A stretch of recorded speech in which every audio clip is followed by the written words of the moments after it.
Gold, trusted gold buyers. మీరు తాకట్టు పెట్టిన బంగారాన్ని విడిపించి ఈ రోజు ఉన్న మార్కెట్ ధరకు కొనబడను.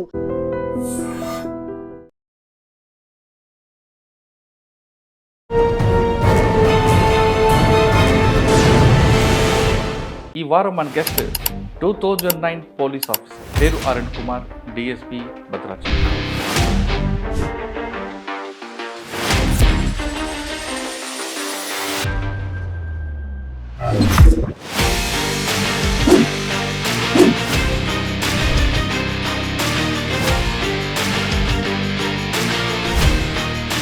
ఆయన ఇచ్చిన ఇన్పుట్సే తెలంగాణలో మావోయిస్టులు లేని రాష్ట్రంగా 92ల రాళ్ళవాగు బ్లాస్టింగ్ అని ఒకటి మన police జీబును పేల్చారు.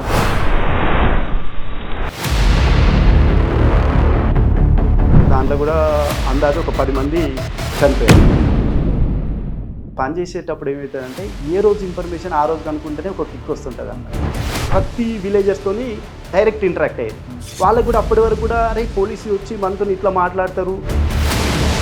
Karakagudem police station blasting కారణం ఏంటి? అదొక పెద్ద స్కెచ్ వేసి దాదాపు 45 రోజులు రెక్కి చేసామని అంటున్నారు. ఈ కరకగూడెం పోలీస్ స్టేషన్ ఎందుకు సెలెక్ట్ చేసుకున్నారు అనేది ఇప్పటికీ ఒక క్వశ్చన్కి ఆన్సర్ లేదా. మాకు కావాల్సింది మావోయిస్టు రహిత పోలీస్ స్టేషన్గా నీ పోలీస్ స్టేషన్ ఉండాలని సార్ బాగా ఎంకరేజ్మెంట్ చేసింది మాకు. కరకగూడెం వైపు ఒక దళం వస్తుంది, ఒక 40 మందితో వస్తారు. ఎస్ఐబి లాంటి ఆర్గనైజేషన్లు పనిచేయాలంటే ముందు ప్యాషన్, ఓపిక. అంత ఓపిక ఉంది కాబట్టినే మేము ఎస్ఐబిలో సక్సెస్ కాగలిగాం. మీకు నమ్మి వాళ్ళు పనిచేశారనుకోండి, ఆ విషయం వాళ్ళకి తెలిసే వాళ్ళకి మనకు ఏమైనా పర్లేదు కానీ మనల్ని నమ్ముకున్న వాళ్ళకి ఏం కాదనేది ఒక పెద్ద సిద్ధాంతంలాగా మాకు చెప్తాం. అత్యధిక powerful weapon Maoist weapon Jantar సర్కార్ ఎందుకు క్లోజ్ చేయాలనుకున్నారంటే అంటే జంతర్ సర్కార్ని ఎప్పుడైతే వీక్ చేయగలుగుతామో అప్పుడే మావోయిస్ట్ పార్టీని హిట్ ఛత్తీస్గఢ్ నుండి ఒక వ్యక్తి వద్దు మనం మాట్లాడినాము. పోయిన తర్వాత ఆయన రెస్పాండ్ ఇచ్చిందంతో ఓకే, ఇక దానికన్నా మించిన సంతోషం ఇంకోటి లేకుంటుండే. లొంగిపోయిన వాళ్ళందరూ కూడా మీరు వాళ్ళకు ఉద్యోగాలు ఇవ్వడం, గిరిదర్శనం కార్యక్రమం పెట్టారు. ఆ గిరిదర్శనం కాన్సెప్ట్ సక్సెస్ అయిందా? మేము చేసినామంటే ఇప్పుడు వీళ్ళకు ఫస్ట్ ఉపాధి చూపెట్టాలి.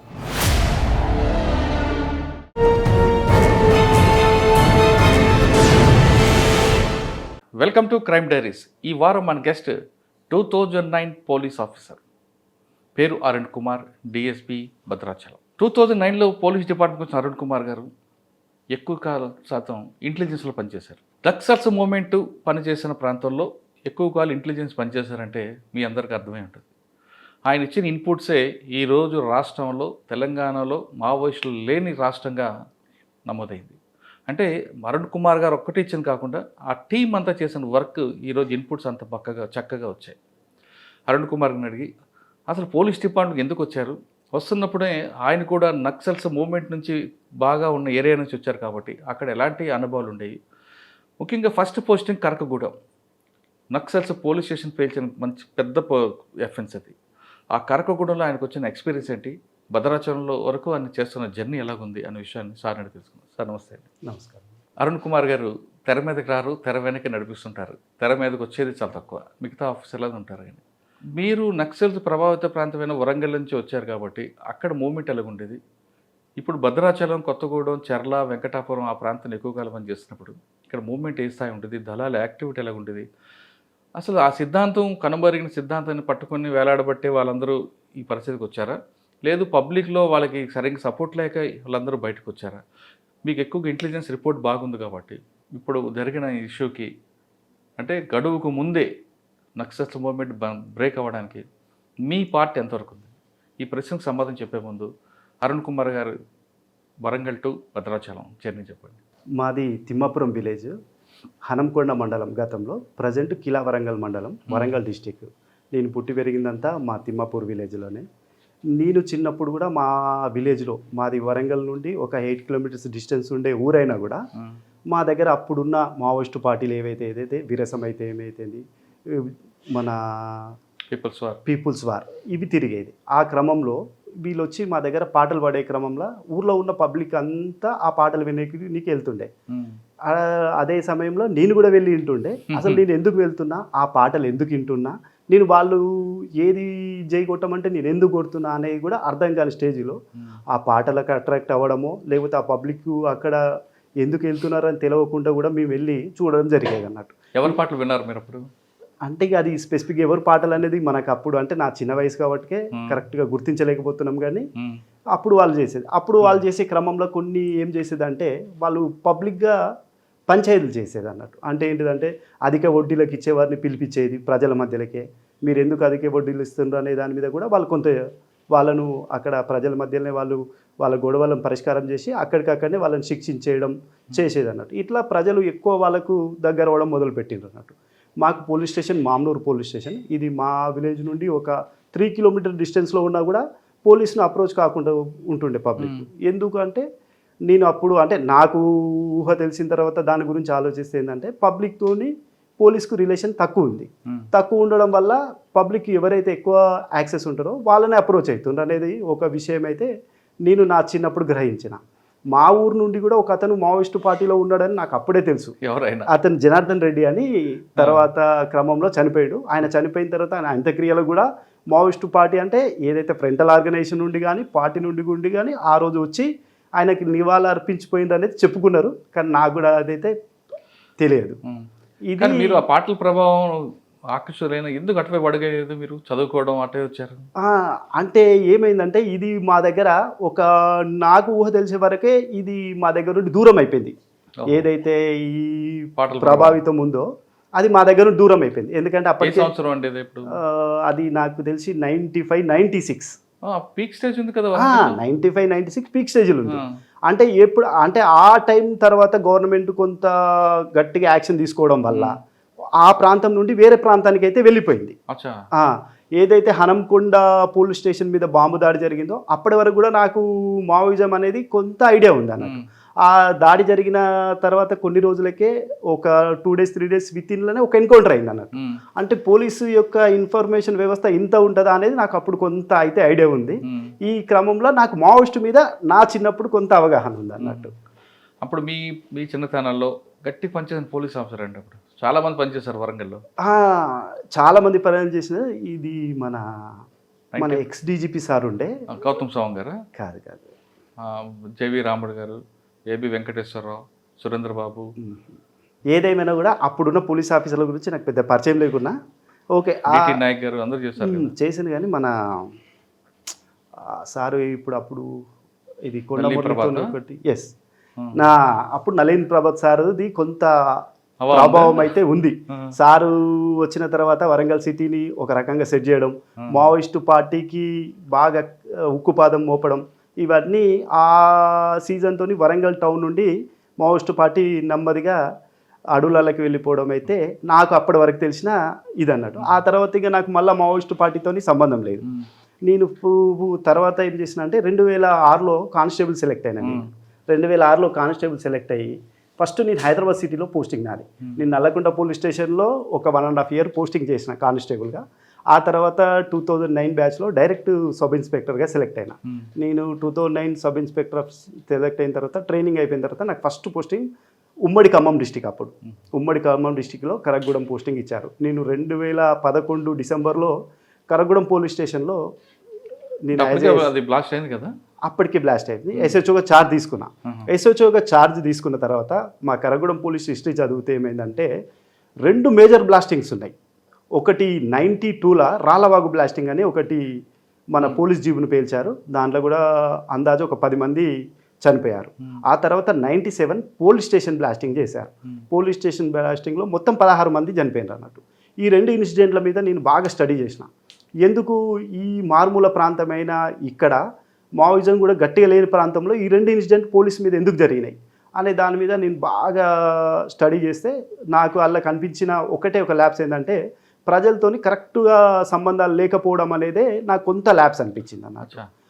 పోలీస్కి ప్రజలు గ్యాప్ ఉంది అన్నట్టు నాకు అనిపించింది. అది నా ఒపీనియన్. నాకు అనిపించిన తర్వాత మనం ఇప్పటి నుండి అయినా ప్రజలతోని కరెక్ట్గా మనం సంబంధాలు ఏర్పరిచి వాళ్ళకి ఏది అవసరమో దాని అవసరాన్ని తీర్చగలిగితే వాళ్ళతో నేను కరెక్ట్గా సంబంధం మెయింటైన్ చేయగలిగితే వాళ్ళు ఏదైనా నన్ను అప్రోచ్ అవుతారు అనేది నాకు ఒక ఐడియాకి వచ్చిందండి. ఐడియాకి వచ్చిన తర్వాత నెక్స్ట్ నేను అక్కడ పోలీస్ ఛార్జ్ తీసుకున్న తర్వాత ఇక ప్రారంభించిన ఎట్లా చేయాలి దీన్ని అనే ఒక ప్రణాళిక పైన ప్రతి ఊర్లో అందరితో మాట్లాడాలి. అంటే గ్యాప్ అని కనిపించి దాని ఆరిజిన్కి వెళ్తారు, రూట్స్ కోసం వెళ్ళారు. ఎస్, ఆ గ్యాప్ను నేను ఫిలప్ చేయాలి. ఫిలప్ చేయగలిగితే మళ్ళీ ఇలాంటి సంఘటన మా ఏరియాలో జరగకుండా ఉంటుంది అనేది నాదొక కాన్సెప్ట్ వచ్చింది. కాన్సెప్ట్ వచ్చిన తర్వాత నేను ఆ క్రమంలో పోలీసింగ్ మొదలుపెట్టినాను.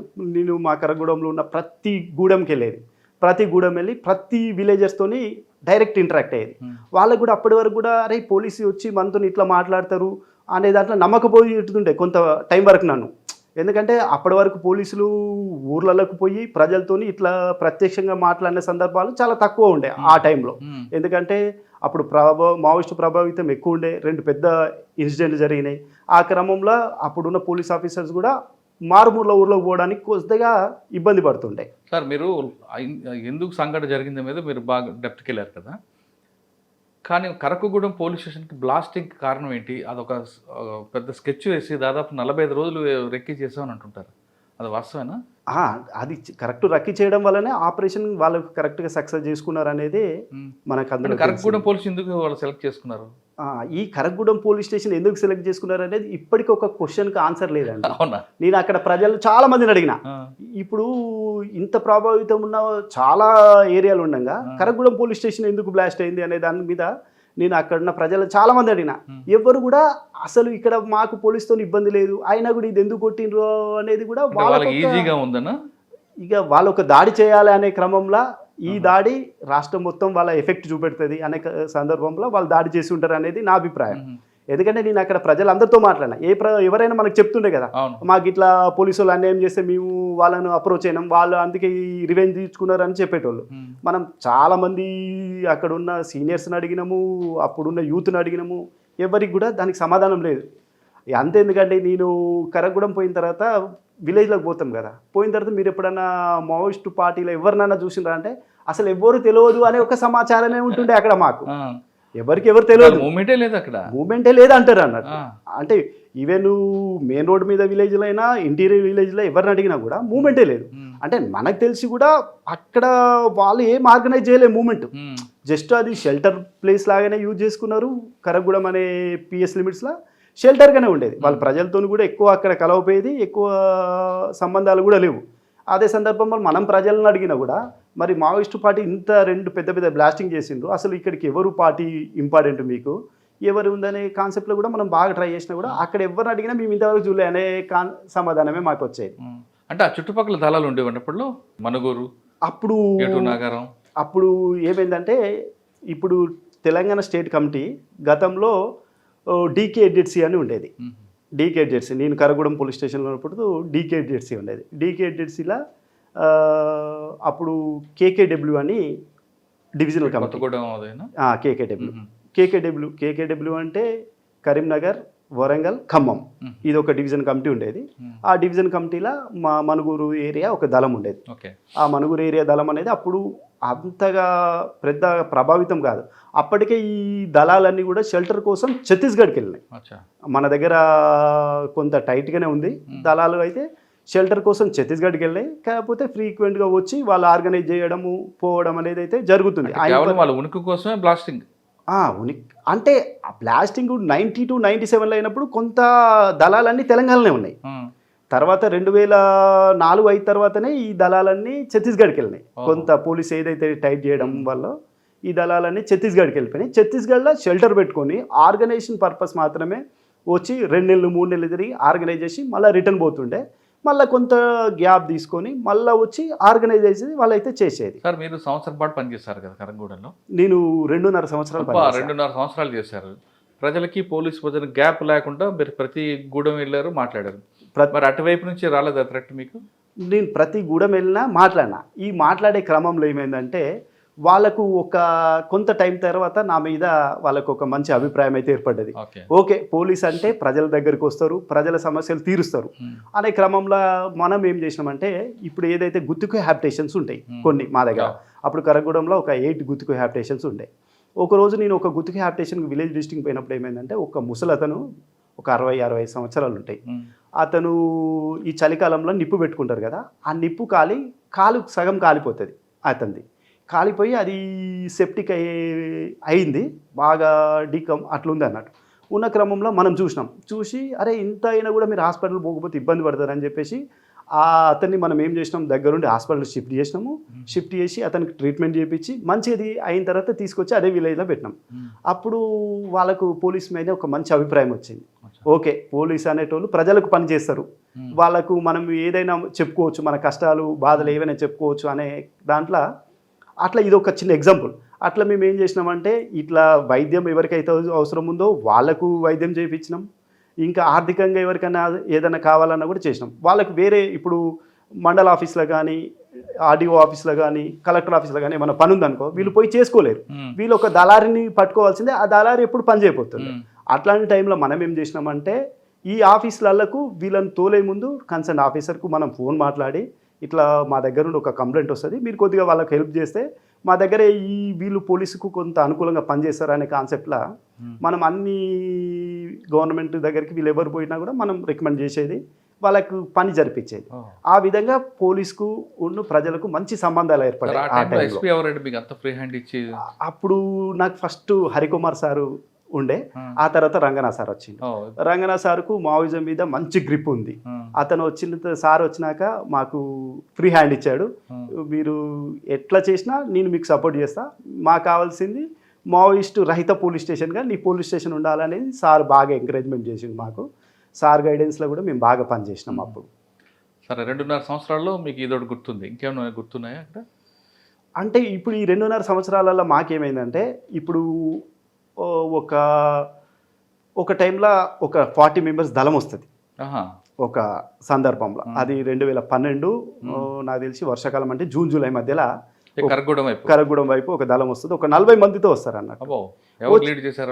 అప్పుడు లీడ్ చేసింది ఇప్పుడు ఏదైతే హరిభూషణ్ చనిపోయిండో అతను లీడ్ చేస్తుండు.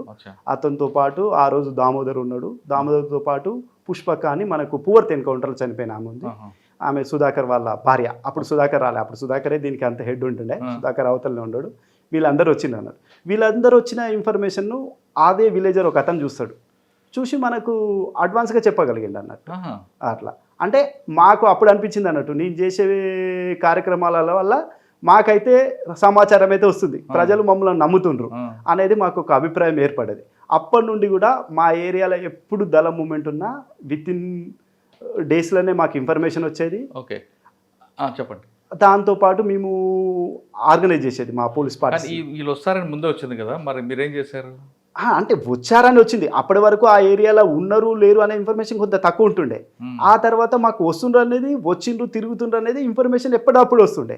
వచ్చినప్పుడల్లా మేము కూమింగ్ ఆపరేషన్స్కు మేము పోతుంటిమి. ఆ తర్వాత వాళ్ళు మమ్మల్ని చూసి పారిపోవడమా అట్లా జరుగుతున్న సందర్భాలల్లో ఏమైందంటే ఓకే కరగూడెం ఏరియాకి పోతే పోలీసు వాళ్ళకి ఇన్ఫర్మేషన్ ఎప్పుడు సైట్ అవ్వలేదు మీకు?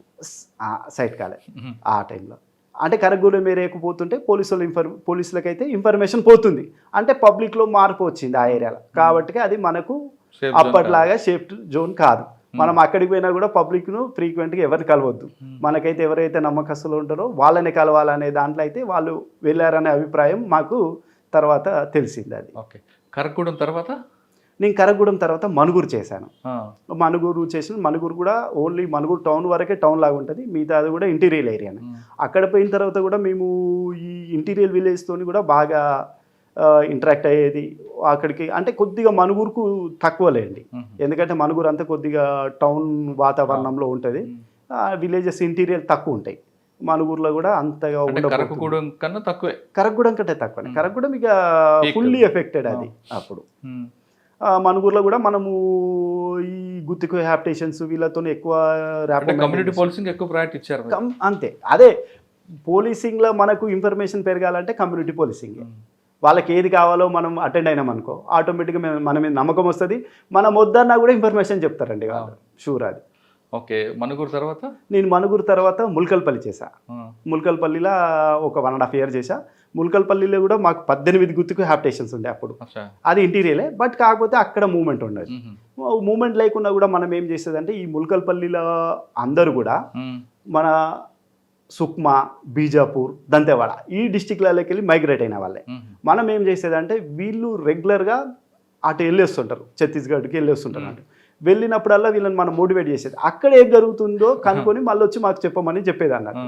సో అట్లా కూడా మేము కొంత ఇన్ఫర్మేషన్ డెవలప్ చేసేది. ఏది బీజాపూర్లో ఏమవుతుంది, సుక్మాలో ఏమవుతుంది, దంతెవాడలో ఏమవుతుంది అంటే ఏరియా వైజ్గా కొంత అప్పుడైతే ఇన్ఫర్మేషన్ అయితే వాళ్ళు అట్లా ఇన్ఫార్మర్ వ్యవస్థను మనం అప్పుడు కూడా తయారు చేసి వీళ్ళు రెగ్యులర్గా ఏదైతే ఇంటీరియర్ విలేజ్ పోయి వచ్చిన తర్వాత అక్కడ ఏ దళాలు మూవ్మెంట్ అవుతున్నాయి, వాళ్ళ స్ట్రాటజీ ఏంది, వాళ్ళు ఎట్లున్నారు ఇప్పుడు అనే దాని మీద అయితే మేము కొంత వర్కౌట్ చేసినాం.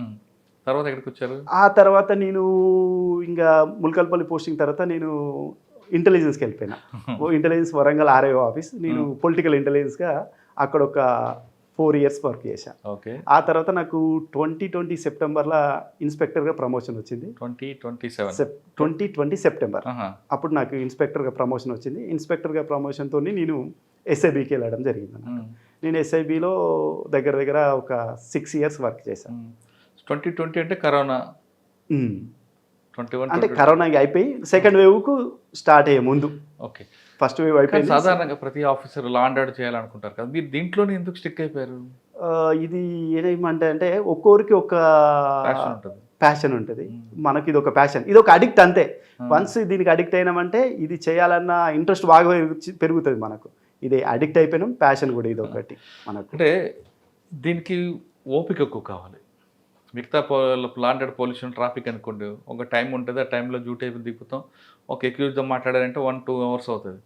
ఎస్ఐబి లాంటి ఆర్గనైజేషన్లు పనిచేయాలంటే ముందు ప్యాషన్, దాంతోపాటు ఓపిక.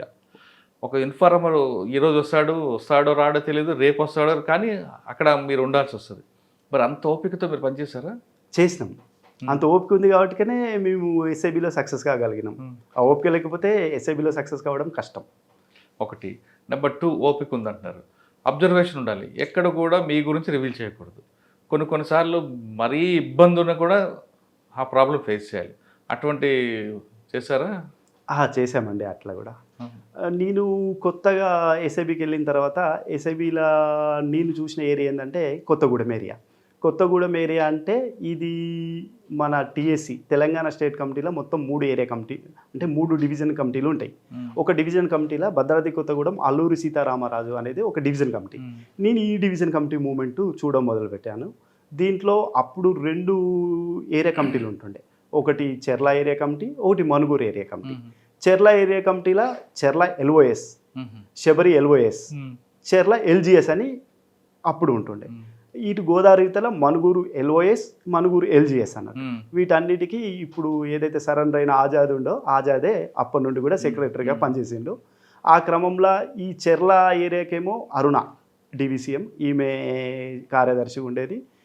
మనుగూరుకేమో లచ్చన్న మంతు క్యాడర్లలో వీళ్ళు కార్యదర్శిగా పనిచేసిండ్రు. నేను ఎస్ఐబికి వచ్చి ఈ ఏరియా చూసేటప్పుడు చేసేటప్పుడు ఈ దళాలు రెగ్యులర్గా మనుగూరుకు ఏదైతే దళం ఉందో వీళ్ళు షెల్టర్ ప్లేస్ మాత్రం ఛత్తీస్గఢ్లో ఉంటుండే. కానీ ఆర్గనైజేషన్ పరంగా టీమ్స్ గోదావరి క్రాస్ అయ్యేది. మన Karagudem PS limits, Gundala, Alapalli, Manuguru, Ashopuram, Palvancha rural ఈ పోలీస్ స్టేషన్లలో మాత్రం వీళ్ళు ఈ ఏరియాలో ఉన్న ఏదైతే ఫారెస్ట్ ఉందో ఆ ఫారెస్ట్లో తిరిగేది. ఆర్గనైజేషన్కి అయితే వచ్చిపోతుండే. కానీ ఆర్గనైజేషన్కి వీళ్ళు వచ్చేపోయే క్రమంలో మేము కూడా సేమ్ వీళ్ళు ఏదైతే ప్రాంతంలో సంచరిస్తారో అదే ప్రాంతాలలో మేము కూడా సంచరించేది. ఇప్పుడు మీరు సంచరించామంటున్నారు కాబట్టి ఆ ప్రాంతంలో వెళ్ళినప్పుడు మీ కవర్ ఏంటి, ఏ విధంగా ఉంటుంది? అంటే ఇక మేము కవర్ చెప్పకూడదు. పోలీస్ అని చెప్తే ఎవ్వరు సహకారం చేయరు. ఫస్ట్ వాళ్ళకు ఆ ప్రాంతానికి ఏదైతే అవసరం ఉంటుంది, ఏ నీడ్ ఉంటుంది, ఆ ప్రాంతానికి ఎవరు ఎక్కువ పోతారు అనేది ఫస్ట్ స్టడీ చేసుకుంటాం కాబట్టి ఆ కవర్లో వెళ్ళిపోతాం అన్నమాట. ఫస్ట్ మేము ఈ గుత్తికి హ్యాబిటేషన్కి వెళ్ళినాం అనుకో, ఎక్కువ ఏం చేస్తామంటే ఏదన్నా సంస్థ పేరు చెప్తాం వాళ్ళకు.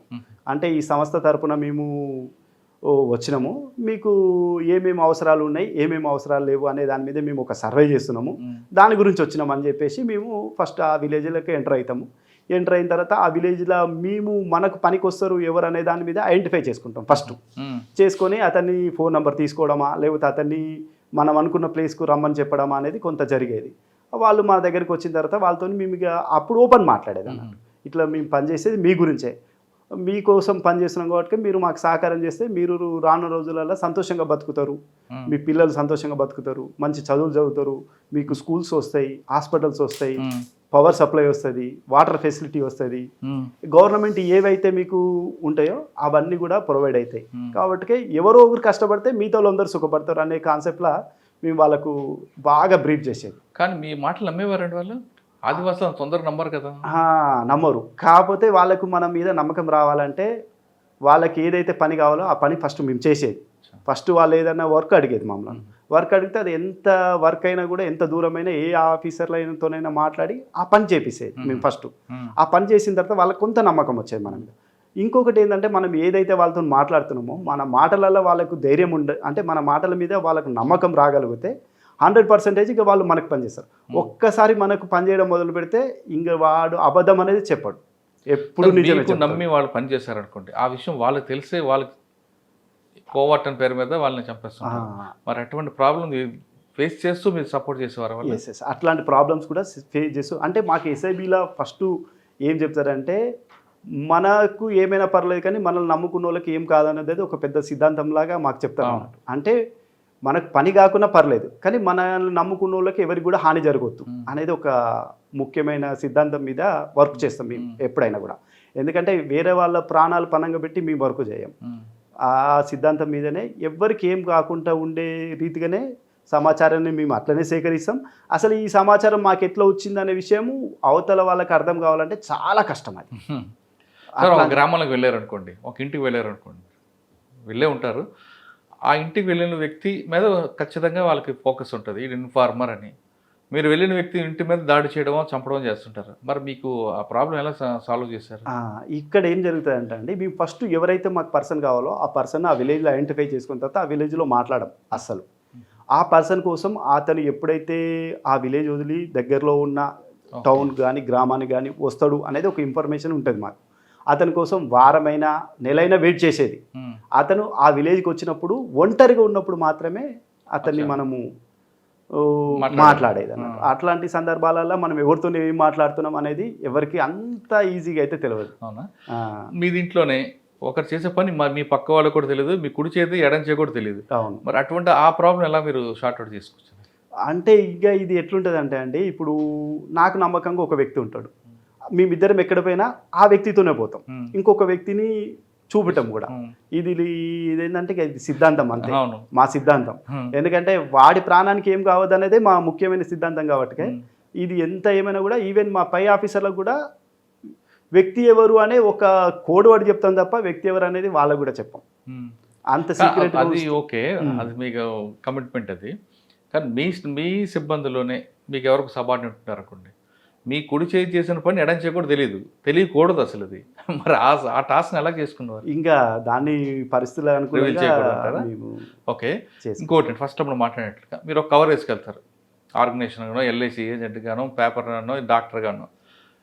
ఒక్కొక్క గ్రామానికి ఒక్కొక్క కవర్ వేసుకుంటే డౌట్ వస్తుంది కదా, కామన్ కవర్ వేసుకుంటారా లేదా ఒక్కొక్క ఏరియాకి ఒక కవర్? లేదు, ఆ ఏరియాని బట్టే కవర్స్ ఉంటాయి. అంటే ఆ ఏరియాకు ఎక్కువ ఎవరు పోతారు, ఆ ఏరియాలో ఏ అవసరాలు ఎక్కువ ఉన్నాయి అనే దాని మీదనే చేసుకుంటాం. ఇప్పుడు మామూలుగా ఆ ఏరియాలో ఒక సెల్ ఫోన్ టవర్ ఉందనుకో, మేము ఆ సెల్ ఫోన్ రిపేర్ లాగానే వెళ్ళిపోతుంటే మాట్లాడు. అవును, ఆల్రెడీ రిపేర్ వచ్చి ఉన్నాడు అనుకోండి, అంటే మనకు ఫస్టే తెలుస్తుంది కదండి ఆ టవర్ దగ్గర అంత ఇంటీరియర్గా ఈజీగా టవర్ల రిపేరింగ్ ఎప్పుడు రావు. అంటే అదొక చిన్న ఎగ్జాంపుల్ అంతే. అట్లా మనకి ఏదైతే ఆ విలేజ్కి అవసరం ఉండే కవర్ ఉందో ఆ కవర్లో వెళ్ళిపోతాం. ఒకవేళ మీరు ఆ కవర్లో వెళ్ళారు అనుకోండి, వాళ్ళు ఎదురే అనుకోండి, ఏం చేస్తారు మీరు? ఏం చేసేవారు అసలు? అంటే అట్లాంటి సందర్భాలు అయితే ఎప్పుడు రాలేదు. ఒకవేళ వచ్చినా కూడా ధైర్యంగా అదే కవర్ను గట్టిగా మేము చెప్పేటోళ్ళం. స్టిక్ అయిపోతాం. ఓకే, ఒక ఇంట్లో వెళ్ళినప్పుడు ఆ టోపోగ్రఫీ చూసుకొని వెళ్తారా? ఒకవేళ ఏదైనా ఎఫెన్స్ అయింది అనుకోండి, ఎలాగ ఎగ్జిట్ అవ్వాలనేది ప్రతిసారి మనం తెలియని ఏరియాకి పోతున్నామంటే ఖచ్చితంగా ఆ టోపోగ్రఫీ తీసుకుంటాం. ఎంట్రీ ఎట్లుంటుంది, ఎగ్జిట్ ఎట్లుంటుంది, మనం పోయే టైంలో ఇంకేమన్నా ఇబ్బందులు ఏర్పడతాయి అనేది మనం ముందే అంత మ్యాప్లో ఎనాలిసిస్ చేసుకున్న తర్వాతనే మేము వెళ్ళి వస్తుంటాం. వెపన్ క్యారీ చేస్తారా లేదా మామూలుగా వెళ్ళిపోతారా? మామూలుగా వెళ్తాం. అంటే వారు ఎవరు సందర్భాన్ని బట్టి అంతే. ఇలాగా మీరు దాదాపు 5-6 సంవత్సరాలు చేస్తారు కదా, ఏ దళంతో డైరెక్ట్ మాట్లాడారా? ఇక డైరెక్ట్ మాట్లాడిన సందర్భాలు ఉండవండి. సరే, వీళ్ళంతా షెల్టర్ జోన్ మంది అనుకుందాం, లేదంటే షెల్టర్ జోన్ ఛత్తీస్గఢ్, మన దగ్గర ఎఫెన్స్ చేసి వెళ్ళిపోతుంటారు. వచ్చి వెళ్తే సందర్భాలు ఎక్కడ సైట్ అయ్యా మీకు? అంటే వచ్చి వెళ్ళే ఇన్ఫర్మేషన్ మనకు ఎప్పటికప్పటికి దొరుకుతూ ఉంటుంది. ఈ సందర్భంలో మేము ఆపరేషన్కు తక్కువ వెళ్తాం. మాకు ఆపరేషన్ పర్పస్ వేరే పార్టీస్ ఉంటాయి, అవి వాళ్ళ ఆపరేషన్కి వెళ్తారు అన్నట్టు. మేము ఓన్లీ ఇన్ఫర్మేషన్ మాత్రమే షేర్ చేయగలుగుతాం అన్నట్టు. సార్, ఇందులో పక్కన ఎక్కడో మీ ఏరియా కాకుండా పక్కన కూడా జరిగింది, ఒక ఎఫెన్స్ అయింది అనుకోండి, వాళ్ళు చేశారు, ఇంకా మీ ఆఫీసర్లు ప్రెజర్ ఇస్తారు, ఏం చేస్తున్నావు, ఏమైంది, మూమెంట్ ఎలాగుందని. ఒక్కొక్కసారి ఆ గన్మ్యాన్ వాళ్ళ వైపు వాడికి సెంట్రీ వస్తాడు, వాడి కోసం వెయిట్ చేస్తుంటారు, వాడు రాలేదు హ్యాండ్ ఇస్తుంటాడు. ఇటువంటి సంఘటనలు ఏమైనా మీకు ఎదురయ్యా? అట్లాంటి సందర్భాలు తక్కువ ఉంటాయి ఆ. నా దగ్గర. సెంట్రీ వాళ్ళకి హ్యాండ్ ఇవ్వడం సెంట్రీ అంటే వాళ్ళకి ఒక పార్టీకి సెంట్రీ ఉంటాడు కదా, ఎస్. ఆ సెంట్రీ మీద మీకు ఇన్ఫార్మ్ అనుకుందాం, ఆ సెంట్రీ రాలేదు, ఈలోగా ఏదో జరిగింది, మీ ఆఫీసర్లు మీకు అడుగుతుంటారు. అంటే అట్లాంటి సందర్భాలు వచ్చినప్పుడు ఆఫీసర్స్ కూడా అందరికీ అర్థమైపోతుంది అచ్చా. అది ఎందుకు జరగలేదు అనే దాని గురించి తర్వాత నేను ఆన్సర్ చేయగలుగుతా కదా. మ్మ్. కాబట్టి అట్లాంటి వాటిలో ఎప్పుడైతే మాకు ఇబ్బంది కలగదు. మ్మ్. ఎందుకంటే ఒక పని ఈ టైంకి అవుతుంది అనే గ్యారంటీ అయితే ఉండదు మ్మ్. ఈ వర్క్లో. అచ్చా. అట్లా అది సందర్భం ప్రకారం టైం ప్రకారం అవ్వాల్సి ఉంటే అవుతుంది, లేదంటే పోస్ట్ పోన్ అవుతుంటుంది. కానీ ఇది రిస్క్ జాబ్ అని మీరు ఐడెంటిఫై చేశారు. ఇది రిస్క్ జాబ్ అనేది ఐడెంటిఫై తెలుసు, అయినా కూడా అదొక ప్యాషన్ అంతే, చేయాలనుకుంటున్నాం చేసినాం. ఒక వాళ్ళు కలవాలనుకోండి, ఇదంతా మైండ్ గేమ్ ఎస్ఐబి అనేది. ఆ మైండ్ గేమ్లో మీకు బాగా నచ్చింది ఒక గేమ్ చెప్పండి. ఇక అంటే చాలా ఉంటాయి, ఇక ఇది చెప్పలేదు. దళాలు ఎక్కడెక్కడ నుంచి చర్ల వెంకటాపురం ఇవన్నీ కాకుండా కేకే డబ్ల్యూ కాకుండా ఇంకా వేరే మూమెంట్ ఉండేదా? ఇప్పుడు మనకి యాక్చువల్గా ఇది ఏదైతే భద్రాద్రి కొత్తగూడెం డిస్టిక్ ఉందో దీనికి బార్డర్ అంతా ఛత్తీస్గఢ్ స్టేట్ ఉంటుంది. ఛత్తీస్గఢ్ స్టేటు సుక్మా, బీజాపూర్ ఈ రెండు డిస్టిక్స్ మన భద్రాద్రి కొత్తగూడెంకు ఉంటాయి. ఇప్పుడు సుక్మా, చర్ల పోలీస్ పిఎస్, చెర్ల, దుమ్ముగూడెం రెండు పోలీస్ స్టేషన్లకు ఇవి బార్డర్ అన్నట్టు. ఏదండి చెర్ల, దుమ్ముగూడెం దుమ్ముగూడెం ఈ రెండు పోలీస్ స్టేషన్లకు ఇవి బార్డర్ మనకు. సుక్మా, బీజాపూర్. ఈ సుక్మా, బీజాపూర్ ఏదైతే మన బార్డర్ ఏరియా ఉందో ఈ బార్డర్ ఏరియాలో దక్షిణ్ బస్తర్ అని ఒక డివిజనల్ కమిటీ ఉంటుంది వాళ్ళది. దక్షిణ్ బస్తర్ డివిసి అని ఉంటుంది.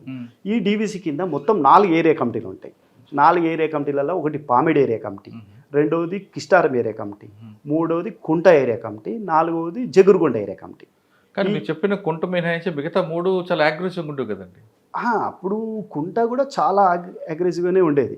ఈ 3 కమిటీల కింద మళ్ళీ ఏమిటంటే ఏరియా కమిటీలు ఉంటుండే. మళ్ళీ ఆ ఏరియా కమిటీల కింద వాళ్ళ ఈ ప్లటూన్స్ ఉంటాయి. ప్లటూన్స్ అంటే వాళ్ళ మిలిటరీ దళాలు, అవి మిలిటరీ దళాలు. వీటికి తోడుగా పిఎల్జిఏ ఫస్ట్ బటాలియన్ ఎప్పుడు ఈ దక్షిణ బస్తర్ ఏరియాలనే వాళ్ళు మూవ్మెంట్ చేసేటోళ్ళు వీళ్ళకు అనుకూలంగా. అందుకే ఈ ప్రాంతం చాలా గట్టి పట్టున్న ప్రాంతం మావోయిస్టుకు. ఇది మనకు బార్డర్ ఒకటి.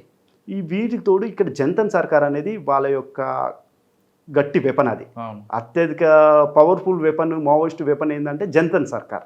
ఈ జంతన్ సర్కార్లో ఇంపార్టెంట్ ఏంటంటే విలేజ్ కమిటీ మెంబర్స్ ఒకటి, మిలిషా ఒకటి, మహిళా కమిటీ కేఎంఎస్ అని ఉంటుంది. ఇవి చాలా క్రూషియల్ రోల్ పోషించినాయి వాళ్ళకు. వాళ్ళ రక్షణ కవచం ఏమిందంటే ఈ జంతన్ సర్కారే. ఈ చెర్ల నుంచి 10 కిలోమీటర్లు వెళ్తే అదే కదండి. అంతే, చెర్ల నుండి 10 కిలోమీటర్లు. అప్పటి వరకు కూడా 2014 నుండి కూడా చెర్లలో కూడా చాలా ఎఫెక్టివ్ ఉండేది. ఈ జంతన్ సర్కార్ సిస్టమ్ చెర్లలో కూడా ఉండేది. ఇది మనకు 2020-21 వరకు కూడా నడిచింది ఏది జంతన్ సర్కార్ అనే సిస్టమ్. ఆ తర్వాత ఎప్పుడైతే మనము జంతన్ సర్కార్ను ఎప్పుడైతే దీన్ని వీక్ చేయగలిగితేనే మనం మావోయిస్ట్ పార్టీకి రీచ్ అవుతాం అనేది ఒక ఉద్దేశంతో అప్పటి నుండి మనం జంతన్ సర్కార్ మీద కాన్సన్ట్రేషన్ చేయడం జరిగింది అన్నట్టు. దాంట్లో పనిచేసే విలేజ్ కమిటీ మెంబర్లు అయితేంది, మిలిషా వాళ్ళు అయితేంది, ఏ కమిటీ మెంబర్లైనా తీసుకురావడం, వీలైతే అరెస్టు లేదంటే సరెండర్ చేపించి కౌన్సిలింగ్ చేసి వాళ్ళలో మార్పు రావడం స్టార్ట్ చేసినాం అన్నట్టు. జంతన్ సర్కార్లో యాక్టివ్గా ఉన్నాము ఎవరు అంటే ఇప్పుడు జంతన్ సర్కార్ల మహిళా కమిటీకి జంతన్ సర్కార్లో ఉన్న దాంట్లో ఎట్లుంటుంది అంటే అండి, దానికి ఒక ఎడ్జెడ్సీ క్యాడరే ఇన్ఛార్జ్ ఉంటుండే వాళ్ళకు. అంటే స్టేట్ కమిటీ మెంబరే ఇన్ఛార్జ్ ఉంటాడు జంతన్ సర్కార్. అంటే ఇప్పుడు మన సైడ్ ఎట్లుంటుంది అంటే ఒక ఏసీఎం క్యాడర్ను ఇన్ఛార్జ్ ఇస్తారు. ఏది ఇప్పుడు మన ఏరియాలకైతే అట్లా జరుగుతుంటుంది. ఆవిడ సరెండర్ అయిపోయారు కదా, ఆవిడ బాగా ఫెరోషియస్ ఉంటుంది అంటారు. ఎవరు పేరు? సోనియా. ఎస్, ఆమె ప్రాపర్ వచ్చేసి ఈమెది గొల్లపల్లి పిఎస్ లిమిట్స్. అది మీ జిల్లా కదా? లే, Gollapalli PS limits Sukma district ఈమెది. ఈమె ఏం చేసిందంటే హస్బెండ్ వరంగల్. ఎస్, వాళ్ళ హస్బెండ్ వరంగల్ చందు అని CNM state committee member marriage చేసుకుంది అన్నట్టు. ఈమె సోని చాలా ఫెరోషియస్గా ఉండే. అప్పుడు జంతన్ సర్కార్ను బాగా పటిష్టంగా చేసిన దాంట్లో ఈమె పాత్ర కూడా చాలా ఉంది అక్కడ. ఇప్పుడు ఎప్పుడైతే మేము చెర్ల ఈ జంతన్ సర్కారు లింక్స్ ఎప్పుడైతే క్లోజ్ చేయడం మొదలుపెట్టామో మాకు కొంత బార్డర్కు వెళ్ళడం ఈజీ అనిపించింది.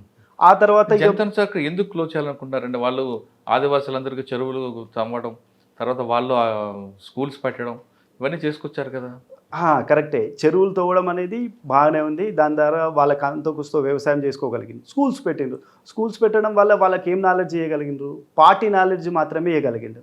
కానీ సమాజంలో మంచి ఏంది, చెడు ఏంది, ఓకే. మనం ప్రభుత్వం ఉంటుంది. ప్రభుత్వం నుండి మనకి ఇలాంటి సౌకర్యాలు ఉంటాయి అనేది ఏ రోజు కూడా వాళ్ళకి చెప్పలేకపోయిండ్రు వాళ్ళు. కాబట్టి అలా చదివిన వాళ్ళు మళ్ళీ కూడా మావోయిస్ట్ పార్టీల పనిచేసే విధంగానే తయారు చేసేది తప్ప వేరేగా తయారు చేయలేకపోయిండ్రు వాళ్ళు.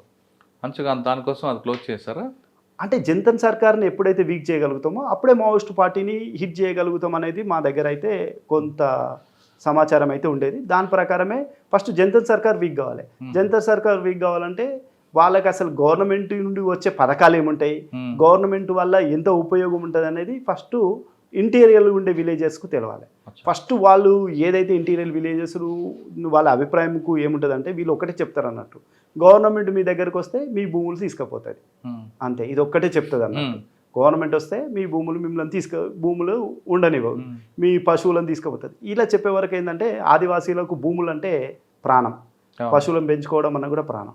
ఈ రెండింటిని పోతాయంటే వాళ్ళు ఒప్పుకోకపోతుండే. కాబట్టి వాళ్ళు ఆటోమేటిక్గా వాళ్ళకే సపోర్ట్ చేస్తుండే. ఈ క్రమంలో మనము అవేర్నెస్ చేయడం ప్రారంభించినాం.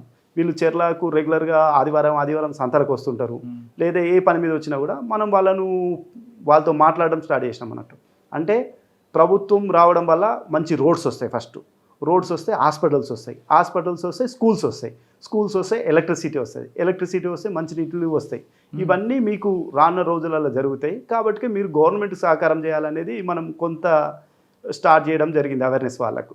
ఈ అవేర్నెస్ కూడా చేయడం వల్ల కూడా కొంత పబ్లిక్ అయితే మారింది ఛత్తీస్గఢ్లో. కానీ చెర్ల నుంచి లోపలికి వెళ్ళడానికి రోడ్లు వేయడం, ఒక చిన్న చిన్న కల్వర్ట్లు కట్టడం ఇవన్నీ కూడా చేశారు మీ టీం. అప్పుడేమైనా మీకు ప్రాబ్లమ్స్ రాలేదా? అంటే ఇప్పుడు ఏదైతే డెవలప్మెంట్ వర్క్ స్టార్ట్ అవుతుందో, మూమెంట్ స్టార్ట్ అవుతుంది. పబ్లిక్ మూమెంట్ రానిపోవడం ఈజీ అవుతుంది. రానిపోవడం ఈజీగా అయినప్పుడు ఏమవుతుంది అంటే సమాచారం బయటికి తేలవడం కూడా చాలా ఈజీ అయిపోతుంది. ఆ కాన్సెప్ట్లో ఎప్పుడు కూడా వాళ్ళ డెవలప్మెంట్ దాని మీద మాకు ఎప్పుడు ఇబ్బంది కలిగించేది. ఆ ఇబ్బంది కలిగించినా కూడా మేము అవన్నీ దాటుకుంటూ ముందుకెళ్ళడం జరిగింది. సార్, ఇప్పుడు ఏ దళ మూమెంట్ ఉందో ఆ దళాల యాటిట్యూడ్ ఎలాగుంటుంది, వాళ్ళు ఎవరు పేరు ఇష్యూస్ అన్నీ కూడా మీకు రికార్డులు ఉంటాయి. కానీ ఏటుపాక దగ్గర ఒక బస్సు తగలబెట్టడం, అదేవిధంగా చెర్ల దగ్గర ఇంకొక సంఘటన జరగడం, ఇలా సంఘటన అక్కడక్కడ జరిగినప్పుడు అంటే మీకు ముందే తెలుసా ఏదో జరగబోతుందని? అంటే ఇప్పుడు ఏమైతుందంటే మనకు నెట్వర్క్ ఉండదండి. ఫస్ట్ ఛత్తీస్గఢ్లో మనకి ఇన్ఫార్మర్స్ ఉన్నా కూడా నెట్వర్క్ ఉండదు. ఆ ఏటుపాక బస్ తగలబెట్టడం ఐడియా ఉందా మీకు? ఉంది, ఐడియా ఉంది. ఇది ఎక్కడ ఉంటుంది అంటే మన కుంట నుండి చింతూరు ఈ రూట్లో ఆ సంఘటన జరిగింది. ఇది కుంట ఏరియా కమిటీ అప్పుడు కొంత స్ట్రెంగ్త్ అని ఉంటుండే, వాళ్ళు ఆ సంఘటనలో పాల్గొన్నారు. అట్లా అంటే మనకి ఏమవుతుంది అంటే ముందు తెలియవా అంటున్నాను. ముందు తెలుస్తుంది అంటే అన్ని విషయాలు తెలివాయి. ఫస్ట్ కొన్ని విషయాలు మాత్రమే తెలియగలుగుతాయి. ఎందుకంటే మనకున్న ఇన్ఫార్మర్స్ ఆ సిగ్నల్కి వచ్చి మనకు ఫోన్ చేస్తేనే ఇన్ఫర్మేషన్. అట్లా సందర్భాలలో కొన్ని అడ్వాన్స్గా తెలియకపోవడానికి అయితే ఆస్కారం ఉంటుంది. చెర్ల దగ్గరలో మావోయిస్ట్ పార్టీ వాళ్ళకి సంబంధించిన ఆమె కోవట్ పేరు మీద ఒక రాధా నామని చంపేస్తారు. ఆ సంఘటన ఎప్పుడు తెలిసిందండి మీకు?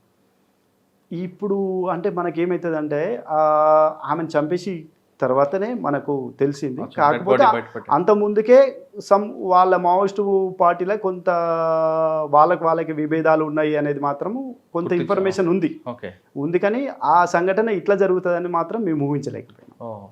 కానీ మావోయిస్ట్ పార్టీ ఒక యాక్షన్ టీం కోసం 1+1 తిరగడానికి బైకులన్నీ దొంగతనాలు చేసిన బైకులు తీసుకోవడం, ఒక 15 బైకులు పక్కన పెట్టారు. ఆ సమాచారం మీ నోటీసులు ఉందా? అంటే దొంగతనం చేసిన బైకులు కాదు, కానీ వీళ్ళు ఏదైతే విలేజెస్ ఉంటారో వాళ్ళు వచ్చి సెకండ్ హ్యాండ్ బైకులు అయితే కొనుక్కోపోవడం జరిగేది అన్నట్టు. కొన్ని దొంగతనం జరిగిన బైకులు కొన్నారు అంటే దొంగతనం బైకులు కాదండి. ఏదైతే ఇప్పుడు సిఆర్పిఎఫ్ వాళ్ళు ఎక్కువ బైక్స్ యూజ్ చేస్తారు చూసినా, వాళ్ళ మీద అటాక్ చేసినప్పుడు వాళ్ళ బైకులు తీసుకుపోయింది. ఆ బైకులు కొంత పార్ట్ వాళ్ళ దగ్గర. ఈ 15 బైకులు దేనికోసం, వాళ్ళు ఏ ఉద్దేశంతో? అంటే ఇప్పుడు మావోయిస్ట్ పార్టీలో కూడా ఏమైతుందంటే గతంలో ఉన్నంత క్రమశిక్షణ లేదు. వాళ్ళు కూడా కొంత సుఖానికి అలవాటు పడ్డారు.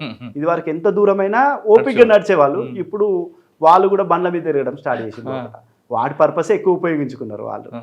అంటే బళ్ళు, సెల్ ఫోన్లు అంతే. బండ్లు, సెల్ ఫోన్లు ఏంటంటే ఎక్స్ట్రాక్షన్ అంతే. బయట సమాచారం తెలుసుకోవడం, బయట ఎక్స్ట్రాక్షన్ చేయడానికి సెల్ ఫోన్స్ ఉపయోగించారు. లోపల తిరగడానికి ఈజీ కోసం బండ్లు ఉపయోగించారు. తర్వాత మీ ఇన్ఫర్మేషన్ ఎవరు ఇన్ఫర్మేషన్ అంటే 2024లో మేజర్ ఎన్కౌంటర్ ఇక అది ఎవరి ఇన్ఫర్మేషన్ అంటే అది ఒక వ్యవస్థ ఇన్ఫర్మేషన్, దానివల్ల వర్క్ జరిగింది. అంటే వాళ్ళు దేనికోసం వచ్చారండి అక్కడికి? ఆర్గనైజేషన్ కోసం వచ్చారు. అచ్చా. అంటే తెలంగాణలో ఇప్పుడు ఛత్తీస్గఢ్లో ఇలాంటి కఠినమైన పరిస్థితులు వస్తే తెలంగాణలో ఎట్లా ఉండాలి అనే దాని మీద కొంత ఆర్గనైజ్ చేద్దామని అయితే వచ్చిండ్రు అన్నట్టు. అది మీకు ముందే వచ్చింది? ఆ సమాచారం మాకు ముందే వచ్చింది. దాంట్లో భాగంగానే సార్ వాళ్ళు కర్రెగొట్టుల మీద స్టాండ్ అవ్వాలని చెప్పి మీకు సమాచారం ఉందా? లేదంటే అంతా అయిపోయింది క్లోజింగ్ టైంలో తెలిసింది కర్రెగొట్ల? లేలే, ఎప్పుడు అయితే ఈ కొత్త క్యాంపులు మొదలు పెట్టడం జరిగిందో, ఇప్పుడు ప్రజెంట్ చెర్లాల మనకు గతంలో క్యాంప్స్ లేకుంటుండే. ఎప్పుడైతే చెన్నాపురం, ఉంజుపల్లి, పూసుకుప్ప ఈ 3 క్యాంపులు వేసిన తర్వాత మాకు బాగా అర్థమైపోయిందండి. క్యాంపులు వేస్తే క్యాంప్ సరౌండింగ్ ఒక 10 km వరకు అయితే మనము మావోయిజాన్ని అయితే క్లోజ్ చేయొచ్చు అనేది అయితే మాకు కొంత సమాచారం ఉంది అన్నట్టు. అట్లా ఇదే విధంగా మనకు ఈ పామేడు బెల్ట్లో కూడా క్యాంపులు పడ్డాయి మనకు. ఇటు ఊసూరు బెల్టు, ఈ బెల్ట్లో కూడా క్యాంపులు పడ్డాయి. ఈ క్యాంపులు పడ్డా కొద్దీ వాళ్ళకు కొంత తిరగడం మాత్రము ఇబ్బందికరమైన పరిస్థితి ఉంది. ఇబ్బందికరమైన పరిస్థితుల్లో వీళ్ళు ఎటు మూవ్ కావచ్చు అనే దాంట్లో కూడా మేము బాగా ఎప్పటికప్పుడు సమాచారం తెలుసుకుంటూనే ఉన్నాం. కొంత అబుజుమడ ఏరియాకు పోయేటట్టు ఉంది అనేది కొంత ఇంద్రావతి ఏరియాకు, లేకపోతే కరిగుట్టలు ఎక్కుతారు అనేది మాత్రం మా దగ్గర సమాచారం ఉండేది. కానీ అరుణ్ కుమార్ కేవలం భద్రాచలం కాకుండా అంటే ఛత్తీస్గఢ్, బీజాపూర్, పూజారి, కంకేర్ వైపు కూడా వెళ్ళొచ్చేవారు అక్కడ మూవ్మెంట్ తెలుసుకోవడానికి అనేది. అంటే ఇంకా పరిస్థితుల ప్రభావంగా వెళ్ళొస్తుంటాము. కానీ అది ఒకవేళ మీకు ఆ స్టేట్ ఇన్ఫర్మేషన్ వచ్చింది అనుకోండి, ఛత్తీస్గఢ్ కానీ లేదంటే మహారాష్ట్ర, మీరు వాళ్ళకి ఇస్తారా లేదా తెలంగాణ? ఏదున్నా కూడా మా ఏజెన్సీకే ఇన్ఫర్మేషన్ షేర్ చేస్తాం. అక్కడ నుండి అది ఎవరికి చేరాలో వాళ్ళకి చేరుతుంటుంది అన్నట్టు. ఆ ఇంటెలిజెన్స్లో ప్యాషన్గా పనిచేస్తారు కదా, మీకు బాగా గుర్తుండిపోయిన ఒక సంఘటన చెప్పండి. అంటే ఇలా పనిచేసేటప్పుడు ఏమవుతుందంటే ఏ రోజు ఇన్ఫర్మేషన్ ఆ రోజు కనుక్కుంటేనే ఒక కిక్ వస్తుంటుంది అన్నట్టు. ఇవాళ మీకు బాగా కిక్ వచ్చిన సంఘటన చెప్పండి. అంటే సంఘటనలు చాలా ఉంటాయి, అంటే రివీల్ చేయకుండా ఉండాల్సింది, అంటే దానివల్ల మీకు ఇబ్బంది రాకుండా ఉండేది. అంటే మేము ఏంటంటే ప్రజలలో మార్పు వస్తుందా లేదా అనేదే మా కాన్సెప్ట్. ఏదైతే ఇప్పుడు మనము ఇక్కడ నుండి ఒక ఛత్తీస్గఢ్ నుండి ఒక వ్యక్తితో మనం మాట్లాడినాము, పోయిన తర్వాత ఆయన రెస్పాండ్ ఇచ్చిండు అనుకో, ఓకే, ఇక దానికన్నా మించిన సంతోషం ఇంకోటి లేకుంటుండే. ఎందుకంటే ఏదైతే ఆ వ్యక్తి మనకు రెస్పాండ్ అయిందంటే మనము మావోయిజాన్ని కంట్రోల్ చేస్తున్నాం అన్నట్టే లెక్క. ఎందుకంటే మనకు ఇంటీరియర్ ఏరియా నుండి ఇన్ఫర్మేషన్ వస్తుంది. సో దట్ మాకు ఒక కొత్తగా ఇంటీరియర్ ఏరియా నుండి ఒక సోర్స్ తయారైతే అదే చాలా కిక్ వచ్చే విషయం. దామోదర్ ఎప్పుడైనా ఎదురుపడ్డారా? ఆయన ఇన్ఫర్మేషన్ మీద ట్రై చేశారా? అంటే మనకి ఇప్పుడు చాలా ఇన్ఫర్మేషన్ వస్తుంది. కొద్దిగా ఆపరేషనల్గా మాకు ఛత్తీస్గఢ్ ఉండే వరకు కొంత తక్కువ ఉంటుండే. అట్లా హిడ్మా మీద ఎప్పుడు ఫోకస్ చేశారా మీరు? అంటే ఇప్పుడు ఆయన హిడ్మా అనేది మెయిన్ టార్గెట్గా మేము పనిచేసినాం. ఎందుకంటే మా దళాలు కూడా ఛత్తీస్గఢ్ పోయి కొట్టాలంటే బెటాలియన్ బాగా అడ్డుపడుతుండే మాకు. ఈ బెటాలియన్ వీక్ చేస్తే మాత్రమే మిగతా దళాలు వీక్ అయిపోతాయి అనేది మాత్రం మేము తెలుసుకున్న సమాచారం ప్రకారం బెటాలియన్ వీక్ చేయాలని మేము చాలా ప్రయత్నాలు చేసినాం. ఆ ప్రయత్నాలలో సక్సెస్ కూడా అయినాం. కానీ హిడ్మా తెలంగాణ రాష్ట్రం దాటి ఆంధ్రప్రదేశ్ దొరికాడు కదా, ఇంకా ఎక్కడ దొరికినట్టే కదా. అంటే ఇప్పుడు ఎవరో ప్రయత్నం చేస్తే ఎక్కడికొక్కడు వెళ్తుంటారు, ఆ సందర్భంలో దొరికింది. ప్రయత్నం అయితే జరిగితేనే రిజల్ట్ అనేది. మావోయిజం అన్నది మీ గ్రామం నుంచి చూశారు మీరు, మీ జిల్లా నుంచి. ఇప్పుడు క్రమేపీ ప్రజలు దూరం అవ్వడానికి, వాళ్ళు ఎంచుకున్న భావాజాలానికి దూరం అవ్వడానికి కారణం ఏంటి? ఇప్పుడు నా ఎక్స్పీరియన్స్ ప్రకారం ఏమవుతుందంటే, ప్రజలకు ప్రభుత్వంతో, ప్రభుత్వ సంస్థలతోని మంచి సంబంధం ఏర్పడ్డప్పుడు మావోయిజంతో పని లేదు. ఆ సందర్భాలలోనే ఇప్పుడు మన తెలంగాణ నుండి మావోయిజం ఛత్తీస్గఢ్ పోవడానికి గల కారణం ఏంటంటే ప్రభుత్వం చేస్తున్న మంచి పనులే. ప్రభుత్వం ప్రజలకు దగ్గర అవ్వడం వల్లనే మావోయిజం అనేది దూరమైంది అనేది నేను గట్టిగా నమ్ముతున్నాను. అంటే ప్రభుత్వం చేసిన కార్యక్రమాలు కింద వరకు వెళ్ళడం, ప్రభుత్వంతో ప్రజలకు మంచి సంబంధాలు ఏర్పడ్డాయి. ఏదైతే ఇప్పుడు ఫస్ట్ మన అంటే ఆంధ్రప్రదేశ్ ప్రభుత్వం అయితేంది, తెలంగాణ ప్రభుత్వం అయితేంది, కొన్ని మంచి నిర్ణయాలు తీసుకుంది. ప్రతి ఊరుకు రోడ్ వేయడం స్టార్ట్ చేసింది. ప్రతి ఊరుకు కనీస సౌకర్యాలు ఏవైతే స్కూలు, వైద్యము, త్రాగునీరు, ఎలక్ట్రిసిటీ ఇవి అందించడం స్టార్ట్ చేసిందో ప్రజలకు ఏమవుతుందంటే ప్రభుత్వాల మీద మంచి నమ్మకం వచ్చింది. ఓకే, మనము ఆ మావోయిజంకు ఎన్ని రోజుల దగ్గర ఉన్నా కూడా అభివృద్ధి కాము, అదే ప్రభుత్వానికి దగ్గరికి పోతే అభివృద్ధి వాళ్ళ కళ్ళ ముందే కనబడుతుంది కదండి. ఎందుకంటే రోడ్లు వచ్చినాయి అనుకో, ఇది వరకు చిన్న చిన్న నదుల మీద, వాగుల మీద బ్రిడ్జిలు లేకుంటుండే, తర్వాత చాలా బ్రిడ్జెస్ కట్టినాం. వాళ్ళ రవాణా సౌకర్యాలు మెరుగుపడ్డాయి. వైద్యము పోవాలన్నా చాలా ఈజీ అనిపించింది. ఎడ్యుకేషన్ వాళ్ళది డెవలప్ అయింది. ఈ ఏదైతే ప్రభుత్వం నుండి రావాల్సిన పథకాలని అన్నీ అందడం స్టార్ట్ చేసిన తర్వాత వాళ్ళకు ఇంకా మావోయిజంతో పని లేదు కదండి. ఎప్పుడైతే ప్రభుత్వం దూరంగా ఉంటుందో మావోయిజం అక్కడ, అంటే మేము కనుక్కున్నది, అంటే మాకు తెలిసినది ఏంటంటే ఎక్కడైతే ప్రభుత్వం రీచ్ కాలేదో అక్కడ మావోయిజమే గట్టిగా పట్టు చేసింది. ఎప్పుడైతే ప్రభుత్వం అక్కడికి రీచ్ అయిందో అప్పుడు మావోయిజం ఆటోమేటిక్గా బ్యాక్ కావాల్సిందే. అదంతే, ఎందుకంటే ప్రజల సహకారం లేనప్పుడు ఎవరు కూడా అక్కడ ఉండలేరు. కానీ ఇంత ఈజీగా ఇంత తొందరగా అనుకున్న టైం కన్నా ముందే ఈ చాప్టర్ క్లోజ్ అవుతుందని మీరు ఎక్స్పెక్ట్ చేశారా? చేసినామండి, ఎందుకంటే ప్రజల కూడా వాడకుండా ప్రజలలో మార్పు వస్తుంది అనేది అయితే మాకు కనబడేది. ఏదైతే ఇప్పుడు తెలంగాణ ప్రజలలో ఏ విధంగా మార్పు వచ్చిందో ఛత్తీస్గఢ్ ప్రజలలో కూడా అదేగా మార్పు వస్తుంది అనేది మాకు కనబడేది. ఎందుకంటే వాళ్ళు కూడా అభివృద్ధి కోరుకుంటుండ్రు అనేది మాకు తెలిసిపోయింది అన్నట్టు. ఎందుకంటే మా మాట్లాడిన ప్రజలతోని ఇప్పుడు ఛత్తీస్గఢ్ నుండి తెలంగాణకు వచ్చిన తర్వాత మంచి రోడ్లు ఉన్నాయి, మంచి వైద్య సౌకర్యాలు ఉన్నాయి. ఇవన్నీ చూసిన తర్వాత అరే మా దగ్గర కూడా ఇట్లా ఉంటే బాగుండు, మాకు కూడా ఇవన్నీ ఫెసిలిటీస్ ఉంటే మంచిగా ఉండు అనే మార్పు అయితే వాళ్ళ దాంట్లో వచ్చింది అన్నట్టు. అంటే ఎలా సాధ్యమైందండి ఇవి? ఎందుకంటే టాప్ క్యాడర్ అంతా కూడా తెలంగాణకు వచ్చారు, మీరు ఎక్కడ కూడా ఎన్కౌంటర్ చేయలేదు, ఏం చేయకుండా అసలు ఎలా సాధ్యమైంది ఇది? ఇంకా మా పై అధికారుల యొక్క కృషి వల్లనే ఇదంతా జరిగింది. ఓకే, మార్చి 31 ముందే మొత్తం ఇష్యూని క్లోజ్ చేశారు. లొంగిపోయిన వాళ్ళందరూ కూడా మీరు వాళ్ళకు ఉద్యోగాలు ఇవ్వడం, గిరిదర్శన్ కార్యక్రమం పెట్టారు. ఆ గిరిదర్శన్ కాన్సెప్ట్ సక్సెస్ అయిందా లేకుంది? అంటే ఇప్పుడు మనం ఏం చేసినామంటే ఇప్పుడు వీళ్ళకు ఫస్ట్ ఉపాధి చూపెట్టాలంటే వీళ్ళను ఎక్కడో హైదరాబాదుకో వేరే దగ్గరికి పంపిస్తే వీళ్ళు ఉండలేరు. ఎందుకంటే ఈ గిరిజన ప్రాంతానికి అలవాటు పడ్డ వ్యక్తులు గిరిజన ప్రాంతాలలో ఉండడానికే ఇష్టపడతారు అన్నట్టు. దాంట్లో భాగంగా మేము మొదటి ప్రయత్నంగా గిరిదర్శక్ అని మా పై అధికారులు ఒక ప్రోగ్రామ్ అయితే స్టార్ట్ చేసారు. ప్రజెంట్ అయితే అది భద్రాద్రి కొత్తగూడెం డిస్టిక్లో ఇంప్లిమెంట్ అవుతుంది. ఈ రానున్న రోజులలో దీన్ని ఇంకా వేరే ఏం చేస్తారండి వాళ్ళు భద్రాచలంలో? వీళ్ళకి మొత్తం ఏం చేసినామంటే ఒక 10 మంది సెలెక్ట్ చేసి మా దగ్గర 3 పర్యాటక ప్రాంతాలు ఉన్నాయి. 1 కిన్నెరసాని, 2 భద్రాచలం టెంపుల్, 3 పర్ణశాల. ఇక్కడికి వచ్చే టూరిస్టులకు వీళ్ళను గైడ్గా ట్రైనింగ్ ఇచ్చాం ఫస్ట్. అంటే వచ్చిన టూరిస్టులకు ఈ విశిష్టత చెప్పే విధంగా వీళ్ళకి ట్రైనింగ్ ఇచ్చి వచ్చిన టూరిస్టులతో వీళ్ళు మాట్లాడి వాళ్ళకు ఇక్కడ జరిగే ఈ ప్రాంతం ఎట్లుంటుంది అనే దాని మీద వాళ్ళకు గైడ్ చేసే విధంగా ఒక ప్రయత్నం అయితే స్టార్ట్ చేసినాం. ప్రజెంట్కి అయితే ఇది రన్ అవుతుంది. అంటే వాళ్ళు ఇటువైపు వస్తున్నారా, గట్టే ఆలోచనతో ఉన్నారా? లేదు, ఇప్పుడు ఎవరైనా ఆలోచన మారిపోయింది. ఎందుకంటే ఇప్పుడు తెలంగాణకు వచ్చి ఇప్పుడు ఛత్తీస్గఢ్ నుండి చాలామంది క్యాడర్స్ తెలంగాణలో సరెండర్ అయ్యింది. వాళ్ళు తెలంగాణకు వచ్చిన తర్వాత తెలంగాణ గవర్నమెంట్ ఇచ్చే ఫెసిలిటీస్ చూసిండ్రు, తెలంగాణ ప్రాంత అభివృద్ధి చూసిండ్రు. ఈ 2 చూసిన తర్వాత మా ప్రాంతం కూడా ఇట్లా అభివృద్ధి చెందితే బాగుండు అనే దాంట్లో అయితే వాళ్ళు ఉన్నారు. ఏదైతే పెద్ద పెద్ద క్యాడర్లో ఉన్నో కూడా వాళ్ళు అదే దాని మీద ఉన్నారు. ఉండి వాళ్ళు మా ప్రాంతాన్ని కూడా అట్లా చేయాలనే కాన్సెప్ట్ ఉన్నారు. కాబట్టి మళ్ళీ మావోయిజం సైడ్ పోరు అనేది మాత్రం మాకు నమ్మకం కలిగింది. అంటే వాళ్ళు బయటకు వచ్చినా వాళ్ళ మీద వాచ్ ఉంటుంది ఖచ్చితంగా. ఎందుకంటే ఇప్పుడు బయటకు వచ్చిన తర్వాత మళ్ళీ వీళ్ళకి ఏదైనా ఇబ్బంది ఉందనుకో మళ్ళీ దళాలు ఫామ్ చేసే పరిస్థితి ఉంటుంది. కాబట్టి వీళ్ళ మీద వీళ్ళు పూర్తిగా మారే వరకు అయితే మేము వాచ్ ఉంటుంది. మావోయిజం లేకపోబట్టి అడవుల్లో గంజాయి పండిస్తున్నారని కొన్ని వార్తలు వస్తున్నాయి. వాళ్ళు ఉంటే బాగుండని అని కూడా కొంతమంది ఆఫీసర్ కూడా ఒప్పుకుంటున్నారు. అది కరెక్ట్ అంటారా? అంటే గతంలో ఏబీ ఏరియాలో ఈ గంజాయి పండించే దాంట్లో వాళ్ళు మావోయిస్టులు వాళ్ళని పిలిచి కొంత వాళ్ళను థ్రెటన్ చేయడం, ఇట్లాంటిది చట్ట వ్యతిరేక పనులు చేయడం అనేది అక్కడ జరిగింది. వాళ్ళు వెళ్ళిన తర్వాత ఇప్పుడు ఒరిస్సా బార్డర్లో ఎక్కువ గంజాయి పండిస్తున్నారనేది కొంత సమాచారం ఉంది. ఇది మళ్ళీ ఛత్తీస్గఢ్కు రాకూడదంటే మేము ఏదైతే పాత ఇన్ఫార్మర్ వ్యవస్థ ఉందో దాన్ని ఇంకా కంటిన్యూ చేస్తాం.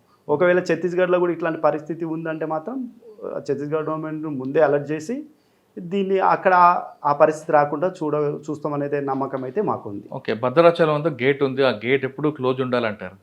ఆ గేట్ ఓపెన్ చేస్తే గంజాయి బయటకు వస్తుందని. ప్రజెంట్ ఏదైతే భద్రాచలం గేట్ ఉందో ఒకటే బ్రిడ్జ్ ఇది. ఈ బ్రిడ్జ్ మించెల్లే దాటి వెళ్తుంది అనేది ఒకప్పుడు బాగా ఉంటుండే. కానీ ఈ మార్గం కాదు, ఇప్పుడు చాలా మార్గాలు ఉన్నాయి. ఈ మార్గం టైట్ ఉన్నప్పుడు ఇంకో మార్గంలో పోతుంది. కాబట్టి మా ప్రాంతం కాకపోయినా చెర్ల నుంచి వచ్చేది పూసుకుప్పనుండి కానీ లేదు, ఆ గేట్లకి వెళ్ళరాదు. ఇదంతా ఎక్కువ మనకు ఒరిస్సా ఏపీ బార్డర్ అంటే ఇక్కడ నుండి వచ్చిన తర్వాత 2 రూట్లు అయిపోతాయి. ఒకటేమో వయా భద్రాచలం రావచ్చు, ఇంకోటి వయా రాజమండ్రి పోవచ్చు. అచ్చా, రైట్. అట్లా మా రాజమండ్రి రావచ్చు, లేదా మీరు చెర్ల వెంకటాపురం వాజేడు కూడా ఆ రూట్ కూడా వెళ్ళొచ్చు, వెళ్ళే అవకాశం ఉంది. అంటే మాకు ఇక్కడ దాకా వచ్చిన తర్వాత మేము టైట్ చేసిన ఇక్కడ టైట్ అవుతుందంటే వాళ్ళు ఈ రూట్ రారు, ఇంకో రూట్లో వెళ్ళిపోతారు అన్నట్టు. కాబట్టి మా రూట్ల వరకు మేము ఎప్పుడు మాకు అడ్వాన్స్ ఇన్ఫర్మేషన్ పెట్టి తనిఖీలు మాత్రం చేయడం జరుగుతుంది. ఓకే, ఎప్పుడు అలర్ట్. మీరు డిపార్ట్మెంట్కి వచ్చిన తర్వాత ఇంటెలిజెన్స్లో ఎక్కువ కాలం పనిచేస్తారు కాబట్టి ప్రమోషన్ వచ్చింది, డిఎస్పీకి భద్రాచలం వచ్చారు. సివిల్లోకి వచ్చారు కాబట్టి మీదంతా గుర్తుందా? ఇప్పుడు మళ్ళీ కొత్తగా ట్రైనింగ్ తీసుకుంటున్నారా? అంటే కొంత ఏదైతే ప్రొసీజర్స్ ఉందో మారినాయి, వాటి అన్నిటినీ తక్కువ టైంలోనే అన్ని నేర్చుకోవడం జరిగింది. ఇప్పుడు ఇబ్బంది ఏం లేదు.